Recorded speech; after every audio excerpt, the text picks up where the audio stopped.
한국군은 전장에서 절대 물러서지 않았습니다. 그들은 몸집은 작았지만 마치 전쟁의 달인과 같았어요. 정글 속에서 그림자처럼 움직이며 적을 제압했고 불리한 상황에서도 흔들림 없는 단단함을 보였습니다. 적에게 맞으면 10배로 돌려주는 신념, 전우를 절대 버리지 않는 의리, 그리고 전투에서는 악마처럼 싸우면서도 민간인, 특히 아이들에게는 자신의 군량미를 나눠주는 인간미. 이것이 베트콩조차 두려워했던 한국군의 모습이었습니다. 그런데 놀라운 일이 벌어졌습니다. 고작 70명의 한국 청룡부대가 2,000명이 넘는 베트콩을 상대로 전혀 물러서지 않았죠. 한국 군대만은 꼭 피해라. 이런 훈련을 받았다는 적군의 고백처럼 한국군이 왜 두려움의 대상이 되었던 걸까요? 심지어 나토의 한 여성 분석관은 자국의 철수 명령을 거부하고 한국군과 남기로 했다고 하는데요. 과연 무슨 일이 있었던 걸까요? 지금 시작합니다. 안녕하세요. 저는 캐서린 라이스입니다. 태생부터 저 자신이 군사 전략가가 될 운명이었다고 생각했어요. 정이 많은 사람이지만 상당히 엄격하고 제 자신을 통제하는 편이며 분석적 사고가 뛰어난 사람이죠. 그렇다 보니 정확성과 체계적 분석이 요구되는 전략가라는 직업은 제게 천직과도 다름없었습니다. 나토에서 근무하다 보면 예상치 못한 순간을 마주할 때가 많았고 저는 그럴 때마다 늘 당연하게 받아들이며 살았어요. 1965년 베트남 전쟁이 한창이던 그 당시 더는 작은 분쟁이 아니었습니다. 북베트남군과 베트콩은 점점 더 대담해졌고 나토와 미국은 전쟁 개입의 수위를 한층 높이고 있었어요. 이로 인해 파병 규모는 기하급수적으로 늘어났고 새로운 전력이 계속 투입되었습니다. 그해 여름 브뤼셀 나토 본부에서 저는 한 통의 명령서를 받았습니다. 라이스 전략 분석관, 베트남 공화국으로 이동하여 한국 해병대와 미군 공동작전의 효율성 분석을 수행하라. 명령서에 적힌 글자를 몇 번이고 다시 읽었어요. 한국전 자료 연구 경험이 있던 저로서는 그들이 얼마나 처절하게 싸우는지 알고 있었죠. 하지만 베트남은 다른 전쟁이었습니다. 시도 때도 없이 기습을 시도하고 보이지 않는 적이 지배하는 곳에서 과연 한국군이 얼마나 적응할 수 있을지에 대한 의문이 들었죠. 반신반의하는 마음이 컸습니다. 미군의 방식과 한국군의 방식이 얼마나 맞아떨어질지, 언어도 문화도 전술도 아예 다른데 서로 믿을 만한 전우가 될 수 있을지에 대한 의구심은 점점 커졌어요. 그러나 전략가는 임무를 수행하는 존재이기에 저는 군말 없이 수송기에 몸을 실었습니다. 420 공항에 도착한 날, 저는 거대한 열기와 흙먼지에 먼저 압도당했습니다. 활주로를 가득 메운 수송기들과 쉴 새 없이 오가는 군용 트럭들, 그리고 사방에서 흘러나오는 베트남어와 영어가 뒤섞인 소음까지 혼란스러웠죠. 저는 이내 정신을 차리고 명령서에 따라 곧장 한국군이 주둔한 기지로 이동했어요. 그곳에서 처음으로 청룡부대를 만났습니다. 그들의 첫인상은 아주 뜻밖이었죠. 미군처럼 격식을 따지는 모습은 전혀 없었고 행군 대형은 단정했지만 딱딱한 각이 잡힌 것이 아니라 마치 전투 중인 것처럼 자연스럽게 움직였습니다. 서로 말을 많이 하지도 않았는데 이상하게도 그들에게서 느껴지는 기묘한 긴장감이 있었어요. 마치 언제든 싸울 준비가 되어 있는 듯한 분위기였죠. 저는 그런 그들을 보며 속으로 생각했습니다. 체격도 크지 않고 언어도 잘 안 통하는 군대를 정말 신뢰할 수 있을까? 의심이 가득했던 저는 첫 야간 매복작전 분석 과정에서 한국군이 보여준 무자비한 정확성과 절도에 큰 충격을 받게 되었습니다. 그날 밤 저희는 베트콩이 자주 출몰하는 강변마을 근처에서 야간 매복작전을 수행했어요. 미군과 한국군이 함께 움직였죠. 미군은 주로 감시 장비와 정찰을 담당했고 한국군은 매복과 기습을 맡았어요. 밤이 깊어지자 정글은 숨을 죽였고 바로 그 순간 한국군 병사들은 마치 숲의 일부처럼 조용히 움직이기 시작했습니다. 미군이 보이지 않는 적을 두려워하며 신경을 곤두세우고 있을 때 한국군은 이미 적이 나타날 방향을 정확히 예측하고 있었죠. 그리고 이내 베트콩이 나타났고 그들은 숲을 따라 조용히 이동하고 있었어요. 아직 한국군이 어디에 숨어 있는지 혹은 그들이 매복해 있다는 사실조차 모르는 듯했죠. 바로 그때였습니다. 한국군은 마치 그림자처럼 움직이더니 순식간에 총구를 겨누고 한 발의 총성도 없이 칼과 손으로 적을 순식간에 제압했습니다. 이 공격에 베트콩 병사들은 반격할 틈도 없이 쓰러졌죠. 저와 미군 장교들은 어둠 속에서 벌어진 그 놀라운 광경을 내내 숨죽이며 지켜봤고 몇 분이 채 지나지 않아 전투는 모두 끝이 났습니다. 총을 난사하며 진입하지도 않았고 혼란스럽게 싸운 것도 아니었죠. 오직 신속하고 정확하고 무자비한 침투 작전. 이건 나토가 여태껏 가르치던 방식과는 전혀 달랐습니다. 저는 그 자리에서 처음으로 한국군에게 놀랐고 인정했어요. 이들은 단순한 동맹군이 아니구나. 전쟁의 달인이라고 할 수 있겠는데. 한국군의 놀라움을 어느 정도 알게 되었지만 그럼에도 신뢰하는 정도까지는 아니었습니다. 1966년 여름날 베트남의 정글은 살아있는 것처럼 꿈틀거리고 있었죠. 뜨거운 습기에 숨을 쉬기도 벅찼고 땀 구멍을 막아 숨이 턱 막혔습니다. 저희는 베트콩의 주요 보급로를 차단하는 임무를 맡고 있었으며 적이 숲을 속에 도사리고 있다는 것은 익히 알고 있는 사실이었죠. 그때 순간 사방에서 총성이 울렸습니다. 엠부시다. 모두 엎드려. 순식간에 베트콩이 장악한 숲속에서 대규모 기습 사건이 발생했고 매복 공격을 당하기 일보 직전에 저는 본능적으로 땅에 몸을 눕히며 소리를 질렀어요. 베트콩들은 나무와 덤불 뒤에 숨어 저희를 향해 기관총을 미친 듯이 쏘아댔고 미군은 어디에 적이 있는지조차 제대로 파악할 수 없었습니다. 그때 측면이 뚫렸다는 무전이 날아들었고 이대로라면 포위가 될 것이며 한 명씩 끌려 나가게 될 것이었죠. 바로 그때였어요. 대위님, 좌측에 한국군입니다. 제 오른쪽을 돌아보니 어둠 속에서 한국 해병대원들이 나타났고 불과 30여 명이었죠. 그들은 미군들처럼 땅에 엎드려 대응 사격을 하는 것이 아니라 기묘한 침투 방식으로 전장을 파고들었어요. 저는 숨을 죽이고 그들을 지켜봤죠. 한국군은 아주 빠르고 조용했으며 효율적이었습니다. 미군이 총격전으로 전투를 버틸 때 그들은 순식간에 적의 측면으로 이동해 있었습니다. 예상치 못한 방향에서 공격을 받은 베트콩은 당황했고 순식간에 전열이 흐트러졌죠. 저는 그 순간 한국군이 단순한 지원군이 아니라 전쟁의 흐름을 바꿀 수 있는 위대한 전사들이란 것을 깨닫게 되었습니다. 전투가 끝났을 때 저는 주저앉아 거칠게 숨을 몰아쉬고 있었습니다. 그런 제게 한국군 장교 한 명이 왔고 그의 군복은 진흙투성이의 만신창이었지만 그의 표정에는 미동도 없었어요. 미군 피해는 어떻습니까? 제게 처음으로 물어왔습니다. 정말 온몸에 소름이 돋을 정도로 괴물 같은 군인을 만났다고 느낀 순간이었죠. 여태껏 나토가 세계에서 가장 체계적인 군대라고 믿었는데 그보다 더한 괴물 같은 군인들이 실존하고 있다는 것을 저는 알게 되었습니다. 전투는 계속 이어졌고 그럴수록 한국군과의 작전도 늘어났어요. 전장의 공기는 항상 뜨거웠고 총성과 폭발음이 울려 퍼지는 곳에서는 죽음이 그림자처럼 따라다녔습니다. 그런 무시무시한 곳에서 저는 한국군과 함께 작전을 관찰하면서 그들과 나토 및 미군이 가진 전투 철학의 차이를 점점 더 깊이 체감하게 되었습니다. 나토는 정보와 과학적 분석 중심의 전투를 수행하는 편이죠.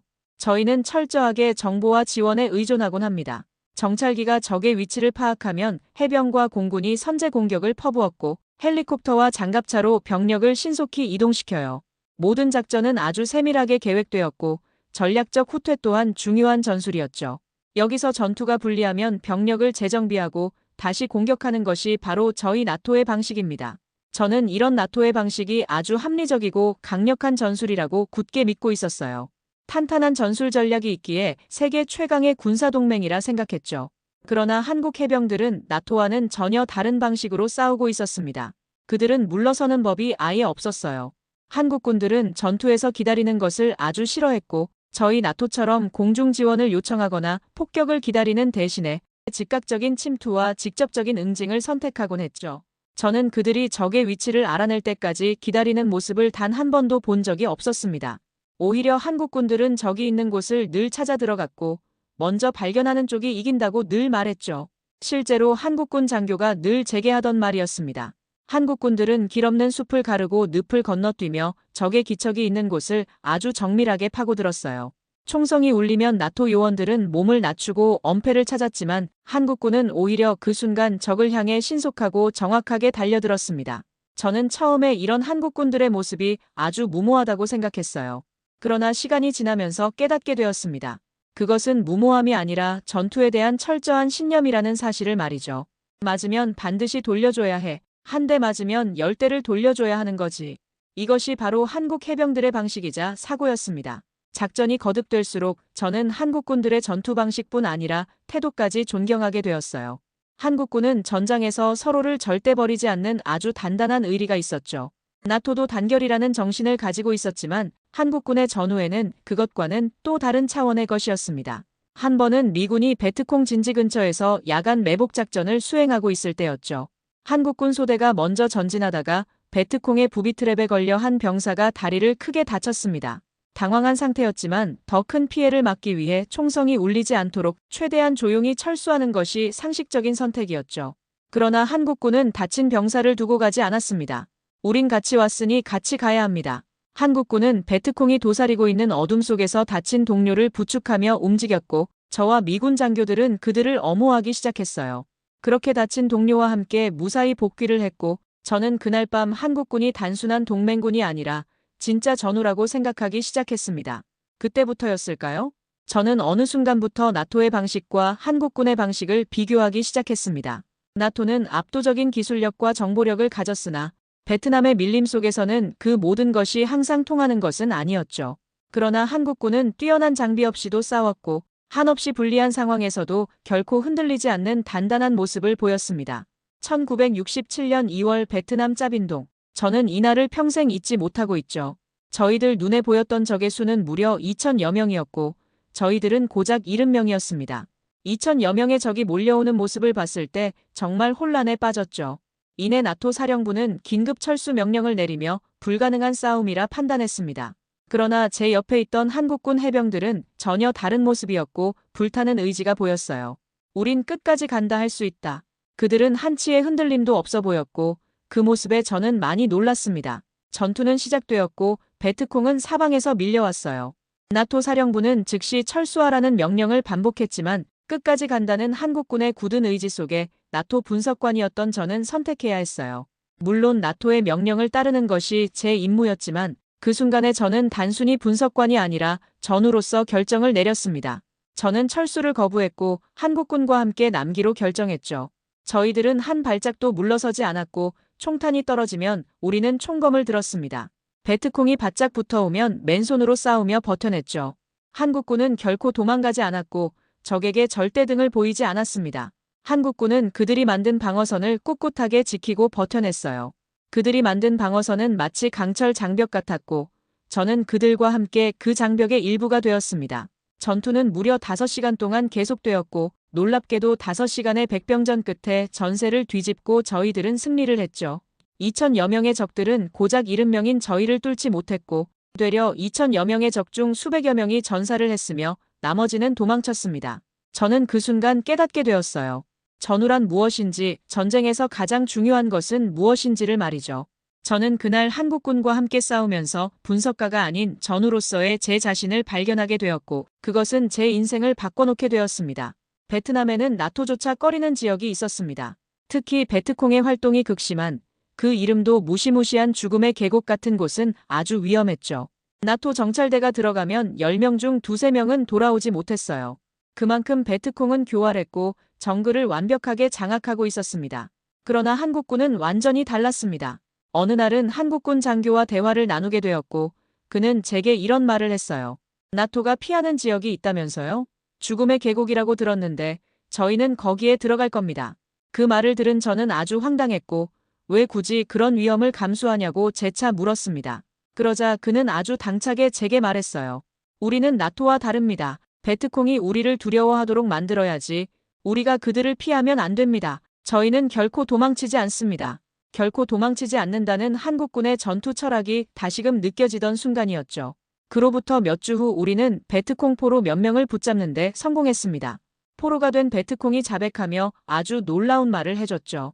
우리는 나토보다 한국군을 더 무서워합니다. 한국군만은 꼭 피하라고 훈련을 받았어요. 이 말을 들은 순간 저는 제 귀를 의심했습니다. 베트콩이 나토를 두려워하지 않는다는 사실은 아주 놀라웠죠. 우리는 훈련받을 때부터 한국군을 피하라고 배웠어요. 한국군은 밤에도 움직이고 우리보다 조용하고 빨랐죠. 우리가 아무리 기습을 하려고 해도 이미 우리 뒤에 한국군이 늘 있었거든요. 저는 포로의 말을 듣고 한국군의 진짜 위력을 실감하게 되었습니다. 이로 인해 나토 요원들 사이에는 자연스럽게 한국군이 주둔한 지역은 정말 안전하다는 말이 퍼지기 시작했죠. 한국군이 지키는 전초기지는 베트콩이 쉽게 접근하지 못하기도 했습니다. 늘 한국군은 베트콩의 기습을 놀랍도록 예측했고 먼저 움직였으며 절대 방어선을 내주지 않았어요. 그렇게 저는 점점 더 깨닫게 되었습니다. 베트남에서의 미군 기둥은 사실상 한국군이었던 것일지도 모르겠네. 늘 나토가 세계 최강의 군사동맹이라 여겼지만 적어도 정글에서는 한국군이야말로 최강 군대 그 자체라고 생각하기 시작했어요. 전략 분석가로서 처음으로 저는 숫자와 데이터가 아닌 인간의 의지와 정신이 전쟁의 승패를 가른다는 것을 깨달았습니다. 한국군은 그 가치를 몸소 보여준 전사들이었습니다. 1973년 4.20 기지의 회색빛 활주로 위로 거대한 수송기가 서 있었습니다. 하늘은 무척이나 맑았지만 제 마음은 참 무겁기만 했죠. 드디어 이 지긋지긋하던 베트남을 떠나는 날이었습니다. 나토 분석관들의 철수가 본격화되면서 활주로 끝에 서서 마지막으로 주위를 둘러봤어요.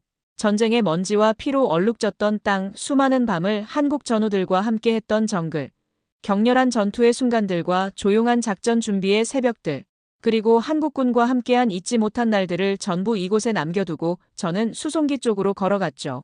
바로 그때 누군가 저를 불렀고 돌아보니 바로 박동호 중이었습니다. 박중희는 언제나처럼 단정한 군복을 입고 아주 강인한 눈빛을 한 채 저를 바라봤고 저는 그를 보자마자 가슴이 저려졌어요. 정말 그가 없었더라면 어쩌면 이 전쟁에서 저는 살아남지 못했을지도 모른다고 생각했습니다. 박중희와 함께 분석했던 수많은 전투들이 순식간에 제 머릿속을 스쳐갔어요. 짭인동의 지옥 같은 백병전, 정글 속 야간 매복 작전, 그리고 매번 죽을 고비를 넘기던 그 순간들을 어떻게 잊을 수 있을까요? 마지막 배웅을 하러 온 박중희는 제 앞에 서서 단단히 경례를 올렸고 저 역시 그 경례를 똑같이 받아줬습니다. 그리고 박중희는 손을 내밀었고 저희 두 사람은 손을 붙잡고 이내 박중희는 제게 이런 말을 했어요. 라이스님, 부디 저희를 잊지 말아주세요. 저희는 결코 잊지 않을 겁니다. 그 말에 저는 잠시 말이 막혔습니다. 이내 고개를 끄덕이며 답했어요. 그렇게 저희 두 사람은 그 자리에서 뜨거운 포옹을 하고 서로를 격려하며 마지막 눈인사를 끝으로 작별을 했습니다. 브뤼셀 나토 본부로 돌아온 저는 즉시 베트남 전쟁 분석 보고서 작성에 착수했습니다. 그러나 이번에는 단순한 데이터 분석이 아닌 전쟁의 실체를 담은 특별한 보고서를 준비했어요. 제가 작성한 보고서의 제목은 그림자 속의 용 베트남의 한국군이었습니다. 이 보고서에서 저는 한국군의 전투 방식, 정신력, 그리고 그들의 독특한 전장 철학을 상세히 기록했죠. 한국군은 단순한 동맹국의 군대가 아닙니다. 그들은 현대 전장에서 가장 뛰어난 적응력과 전투력을 보여준 전사들입니다.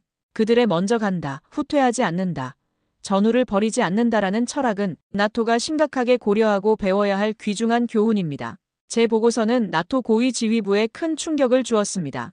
처음에는 믿지 않던 장성들도 세부 전투 분석과 실제 사례를 보며 점차 인정하기 시작했어요.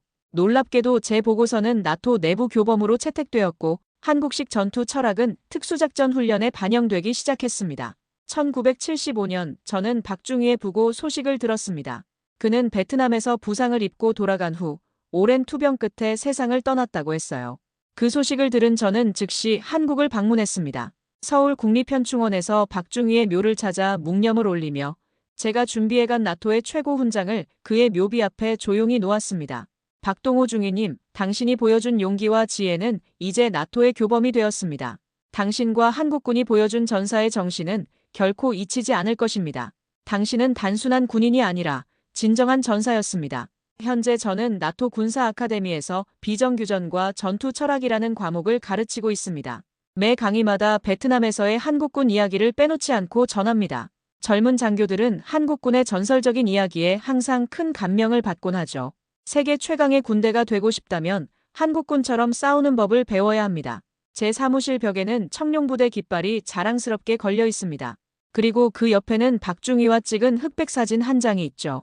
가끔 어려운 작전 계획을 세울 때면 저는 그 사진을 바라보며 생각합니다. 박중희라면 이런 상황에서 어떻게 했을까? 그리고 놀랍게도 답은 항상 명확해집니다. 한국군은 단순히 베트남 전쟁의 일부가 아니었습니다. 그들은 현대 전쟁사에서 가장 위대한 전사들의 전형을 보여준 군대였습니다.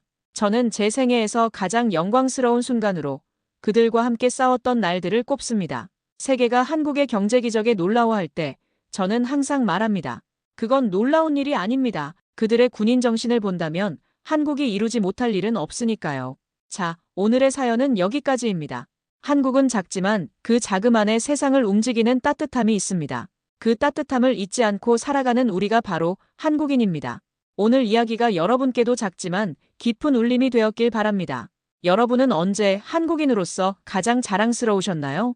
아래 댓글에 여러분의 한국 감동 이야기를 함께 나눠주세요. 세상에 한국의 따뜻함을 더 많이 전할 수 있도록 여러분의 이야기가 필요합니다. 오늘의 사연도 좋으셨다면 구독과 좋아요를 눌러주세요. 영상 제작에 많은 힘이 됩니다.